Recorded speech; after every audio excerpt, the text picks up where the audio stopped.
बिस्मिल्लाहिर्रहमानिर्रहीम। अस्सलाम वालेकुम नाजरीन, की हाल चाल है? सारे ठीक ठाक हो? अज मैं बना रही हूँ जरदा ईद दी स्वीट डिश। ਉਹਦੇ वास्ते मैं सौंगी लईए, मैं गरी कट के रखी है कुछ, तो 4-5 मैं दाने लेने दे लाची दे, छोटी लाची लईए। 1 गिलास में चौल भ्योए ने, इन्होंने मैं चौलों को साफ करके तो भ्यों के रख लिया। ਜਿਹੜਾ ਅਸੀਂ ਜ਼ਰਦਾ रंग ਵਿੱਚ ਪਾਣਾ है वो है ਜ਼ਰਦਾ रंग। ਇਹ 2-3 ਚੁਟਕੀਆਂ ਅਸੀਂ ਜਿੰਨੀ ਕੁ ਸਾਨੂੰ ਜ਼ਰੂਰਤ ਹੋਏਗੀ ਨਾ ਉਹ ਅਸੀਂ ਵਿੱਚ ਪਾ ਲਵਾਂਗੇ। ਠੀਕ ਹੈ ਜੀ। ਤੇ ਅਸੀਂ ਲੈਣਾ ਹੁਣ ਪਾਣੀ ਚਾਵਲ ਉਬਾਲਣ ਵਾਸਤੇ। 1 गिलास ਚੌਲਾਂ ਦਾ ਮੈਂ 3 गिलास ਪਾਣੀ ਇਹਦੇ 'ਚ ਪਾ ਲਿਆ ਤਸਲੇ ਦੇ ਵਿੱਚ, ਤੇ ਇਹਨੂੰ ਅਸੀਂ ਗਰਮ ਕਰਨਾ। ਜਦੋਂ ਪਾਣੀ ਪੱਕੇਗਾ ਤੇ ਫਿਰ ਅਸੀਂ ਵਿੱਚ ਚੌਲ ਪਾਣੇ ਨੇ। ਉਸ ਤੋਂ ਪਹਿਲਾਂ ਜਿਹੜਾ ਨਾ ਅਸੀਂ ਜ਼ਰਦਾ ਰੰਗ ਪਾਣਾ ਹੈ। ਜ਼ਰਦਾ रंग तो जिन्ना को सानू रंग चाहिए होएगा असी उन्ना को पाना। जिन्ना को रंग पसंद करते हो तुसी उन्ना को तुसी विच थोड़ा जिहा रंग पा लो कि चावलों का रंग जिन्ना को तुहानू पसंद है। ए देखो मैं इन्ना को कलर पा के रंग पा के ते ए मैं जरदा रंग इहदा कर लिया। हुण पानी जिहड़ा पक्के असी गर्म होया सी उहदे विच मैं भिजे हुए चावल जिहड़े ना ओह उहदे विच हुण मैं पा लेने।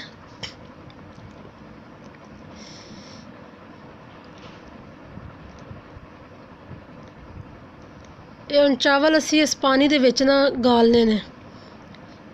जो एक मुनासिब जो चावल गल जाएंगे, लेकिन चावल साबत रहन, बहुत ज़्यादा नहीं गालने।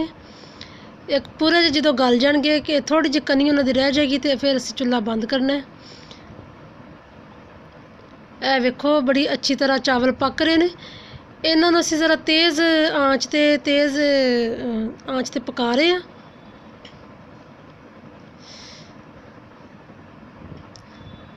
ताकि ज़रा अच्छे तरीके ना गल जान।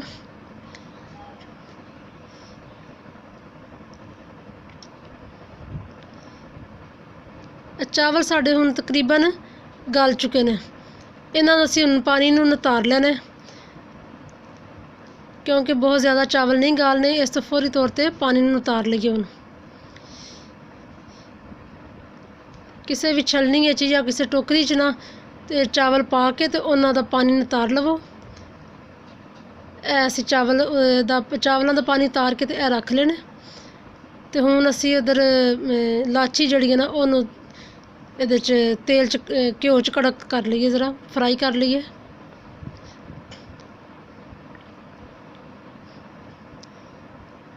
कढ़ाई दे विच 3 चम्मच घ्यो पाया।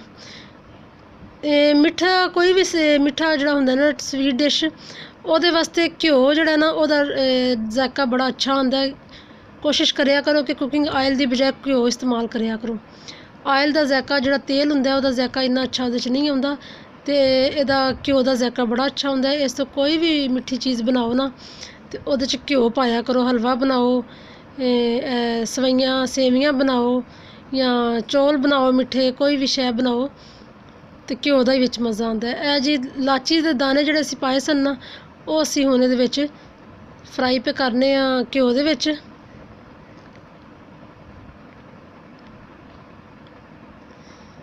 बहुत सारे मेरे नाजरीन जिहड़े सन जिहड़े मैनूं कहंदे सन कि तुसीं ना पंजाबी च भी अपनी वीडियो कलिया करो। इस तो मैं हुण पंजाबी च भी गल्लां करांगी। 1 गिलास असीं दुੱਧ ਦਾ ਵਿੱਚ ਪਾ ਲਿਆ। हुण लाची के दाने फ्राई हो गए तो उन्हां च 1 गिलास दुੱਧ पाया तो 1 गिलास असीं चीनी पाई है, खंड जिहड़ी हुंदी है। जिन्ने जे असीं चौल लैने ना, जिन्ने मकदार चौलों की लैनी है उन्नी ही मकदार असीं चीनी की लैनी है, खंड की। ठीक है। इस तो 1 गिलास चौल सन तो 1 गिलास असीं विच खंड पा लीए।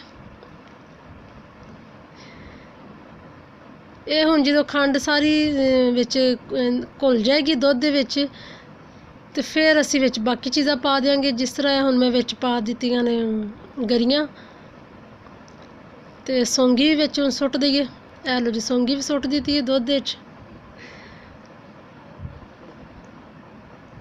ते दुੱਧ हुण पक्का लग पिया सी। इस तो असीं जिहड़े चौल रखे सन वो भी असीं हुण विच पा देंगे, नतार के रखे हुए सन।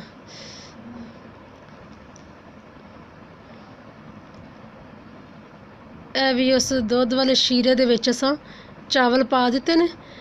कोशिश करनी है कि चमचा ज़्यादा नहीं मारना, अगर हिलाना भी है तो बड़े आराम नाल, ताकि ਚੌਲ ਜਿਹੜੇ ਨੇ ਟੁੱਟਣ ਨਾ, ਉਹ ਬਿਲਕੁਲ ਸਹੀ ਹਾਲਤ 'ਚ ਰਹਿਣ। ਤੇ ਇਸ ਤੋਂ ਬੜੇ ਇਹਨਾਂ ਨੂੰ ਆਰਾਮ ਦੇ ਨਾਲ ਹਿਲਾਉਣਾ ਹੈ।